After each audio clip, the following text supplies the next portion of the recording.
ভারতের উপর আমদানি শুল্ক দ্বিগুণ করার সিদ্ধান্ত নেওয়ায় মার্কিন প্রেসিডেন্ট ডোনাল্ড ট্রাম্পের বিরুদ্ধে কড়া ভাষায় প্রতিক্রিয়া জানিয়েছে ভারত সরকার। এই পদক্ষেপকে অন্যায়, অযৌক্তিক ও অগ্রহণযোগ্য বলছে নয়াদিল্লি। রাশিয়া থেকে তেল আমদানি নিয়ে অতিরিক্ত 25% শুল্ক আরোপ করায় ভারতের রপ্তানি পণ্যের ওপর মোট শুল্ক দাঁড়িয়েছে 50%, যা এশিয়ার দেশগুলোর মধ্যে সর্বোচ্চ। এই শুল্ক বৃদ্ধির ফলে যুক্তরাষ্ট্রে ভারতের textile, auto parts, tyre, chemical, কৃষি, রাসায়নিক ও হীরার মতো রপ্তানি পণ্যগুলোর উপর ব্যয় উল্লেখযোগ্যভাবে বেড়ে যাবে।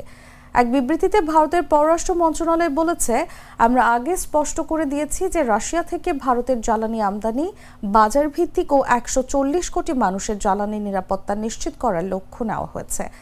সেক্ষেত্রে শুধু ভারতকে লক্ষ্য করে অতিরিক্ত শুল্ক আরোপ করা অত্যন্ত দুঃখজনক।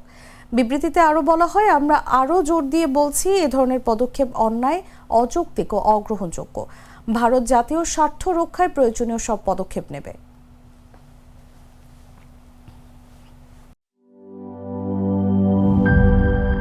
বান্ডেল থাকলে প্রতি সেনমানিতে টাকা বাঁচবে। বিকাশ সেনমানি বান্ডেল কিনে জিতুন প্রতি লেনদেনে।